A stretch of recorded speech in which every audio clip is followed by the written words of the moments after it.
Arrête Tu m'engueules un peu parce qu'après je pourrais plus parce que là... C'est pas moi qui la tient tordue, elle est tordue d'origine. C'est pas la te plaindre chez ta mère. N'importe quoi. Tout n'est pas toujours très simple. Alors elle rigole mais bon... Elle a les pétanches un peu là. Là on va faire des examens. Pas pour moi, hein. Pour Eva. Parce que... Il y a un problème. Il y a un problème.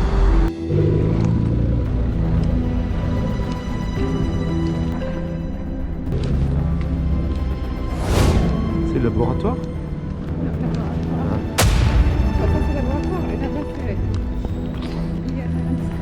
D'accord.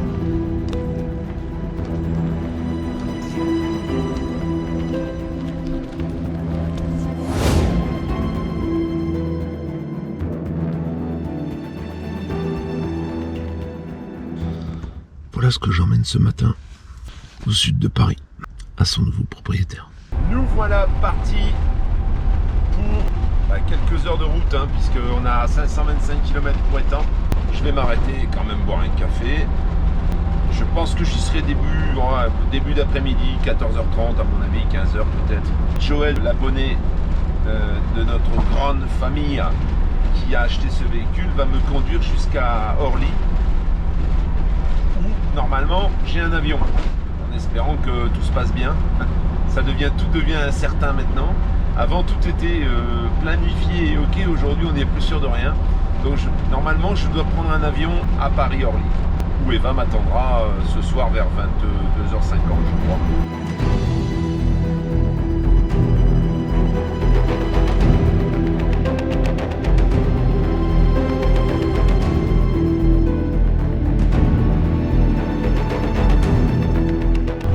Je roule à 130 hein, quand même. Donc c'est vrai qu'à 130, le niveau sonore est quand même assez élevé. Hein. J'espère que tu m'entends bien. Voilà.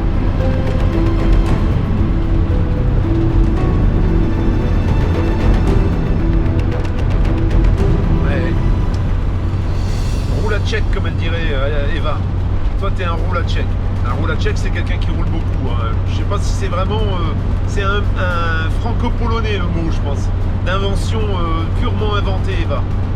Alors, qu'est-ce que t'en penses? Ah, ça y est, mon rêve s'est accompli. Ta maison est là? Ouais, ma maison est là, je t'en prie. Ben voilà, donc j'ai livré cette maison mobile. Là, je suis arrivé tout à l'heure. On vient de faire un petit tour un petit peu de tout le fonctionnement de tout ça. Prochainement, on va lui monter des panneaux solaires. Oui, et toi, ça y est, tu t'installes à l'année dans ta maison. C'est ma maison demeure. Voilà. Alors avant ça, tu habitais dans un mobil-home, hein, c'est ça? Tout à fait, ouais. Voilà. Et là, tu passes à plus petit parce que le mobil-home, c'était trop grand en fait. Voilà. Et puis je voulais bouger, surtout l'équilibre. Là, tu vas pouvoir bouger. Voilà, nickel. Bon, bah... Voilà. Donc, hein, à suivre. Hein. Un de plus que Pascal a rendu heureux. Un de plus. Voilà. Tout s'est bien passé, impeccable. J'ai fait le trajet, là, voilà. Il était venu le voir déjà la semaine dernière, comme je vous l'avais dit. Et puis là, bah voilà, livraison effectuée. Affaire conclue. Affaire conclue. Ciao la famille. Ciao. Me voilà à l'aéroport. Donc je cherche maintenant la porte d'embarquement. C'est un peu du cinéma. Masque chirurgical obligatoire.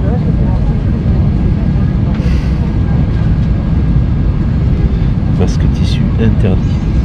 Emergency lighting will guide you to an exit. In an emergency, leave all.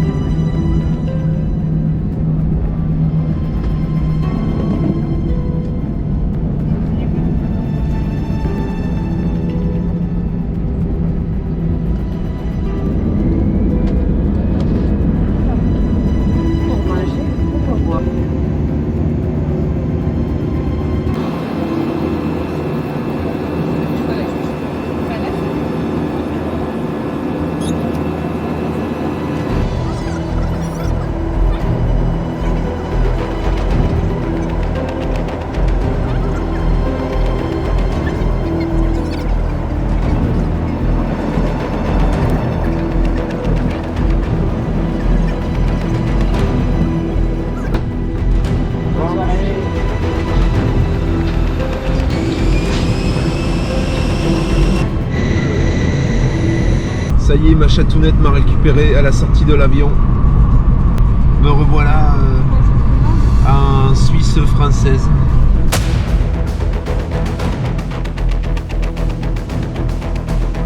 Donc je disais, là on rigole encore, mais peut-être qu'en sortant on va pas rigoler. Peut-être. On sait pas. On a un petit peu le trac là. Un chatounette. On a un petit peu le trac. C'est jamais agréable ces trucs là. Moi j'ai horreur des examens en fait. C'est pour ça que j'en fais jamais. Peut-être que j'ai plein de maladies. Je sais pas. Parce que ça me fout la trouille. Là en fait, elle va faire un contrôle de... Enfin c'est peut-être pas un contrôle de routine. T'es allé... Contrôle de routine, je le fais, et puis là, je fais le contrôle approfondi. Bah voilà. Et ce contrôle de routine, tu t'attendais pas trop à ce qu'ils allaient te dire en fait. Et paf, il envoie à l'hôpital l'IREM. Bon, on te dit ça quand on est sorti, d'accord? En attendant, tu te tiens tranquille.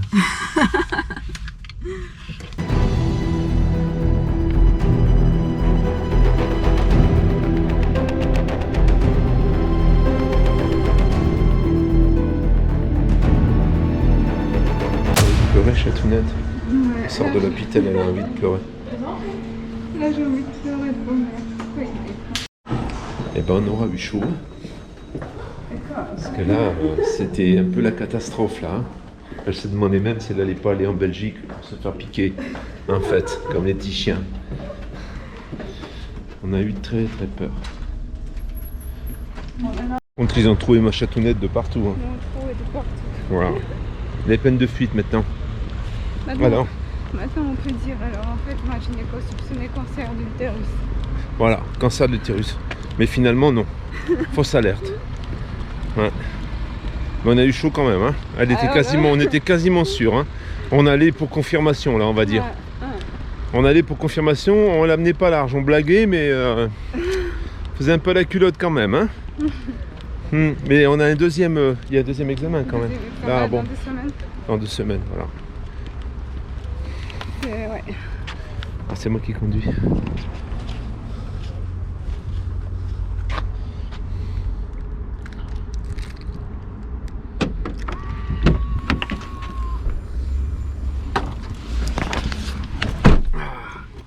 Deuxième examen dans 2 semaines, mais là, bon, il y a moins de probabilité ou...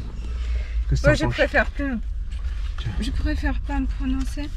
Non, on se prononce pas, tu sauras ça plus tard. Voilà. Mais là, on a eu chaud quand même. Ce qui est quand même effrayant. Cette attitude froide, tu dis? Ouais, quand on est dans ces endroits-là, ben, quand on est traité un peu comme un numéro, comme un malade, pas comme un être vivant. Ça, c'est un peu... C'est chaud quand même. C'est chaud. Je sais pas si c'est pas mieux faire comme des chats, se cacher quelque part et mourir tranquillement que se faire soigner. Là, si t'étais allé te cacher tranquillement si pour mourir, tu pouvais attendre un long moment, non? Tu crois pas? Parce que si t'avais rien, bon, hein? Tu vois ce que je veux dire, quoi. Bon. Non, je fais quand même l'examen. Ça, c'est quand même des passages où on se dit on est quand même pas grand chose. Hein. Non. Voilà. Là, parce que là, on a tremblé quand même. Hein. Ouais. Hein. Que ça tient à pas grand chose. Hein. Que c'est tout ça tient à rien. Le jour où tout a basculé, en fait. Voilà. C'est on vit. Et de jour au lendemain, on apprend quelque chose comme ça. Et puis. Elle commence à calculer. Elle me dit oh, mes chats, tu me les emmèneras chez ma soeur en Pologne. Moi, de toute façon, si c'est grave, je vais en Belgique. Je me fais piquer, en fait, c'est ça. En fait, apparemment en Belgique, il peut te piquer pour 50 balles, c'est ça, non? Bah, c'est une cliente qui m'a parlé qu'il y a la Suisse et la Belgique, c'est 2 pays qui font comment ça s'appelle quand on peut le truc où tu peux te faire éteindre. Te faire suicider à l'autonomie. D'accord. C'est de l'alcool qu'ils lui ont injecté en fait. Ceci explique cela. Ceci explique cela. Bon. En Suisse, il faut vivre en Suisse apparemment, mais en Belgique, on paye juste un cornet de frites et boum, c'est parti. 1 ou 2 cornets de frites et puis il te pique quand t'as un problème, quoi. Un petit rhume, toi, tu te sens un peu pas bien. Non, tu vas en Belgique, tu dis allez, moi je vais arrêter tout ça et hop, il te pique et t'es tranquille. Super, hein. Elle a des bons tuyaux quand même, hein. Discute. En polonais. Tu vois? Elle discute en polonais avec sa sœur. Oui, c'est énervant, c'est une situation énervante. Situation énervante parce que en fait voilà. Hein, voilà, c'est énervant quoi, en fait, c'est stressant. Tu comprends? Bon, on va manger. Parce que demain, moi, je pars récupérer ma progéniture, mes spermatozoïdes, comme elle dirait Eva. Voilà. Bon, bah, bon appétit. Hein.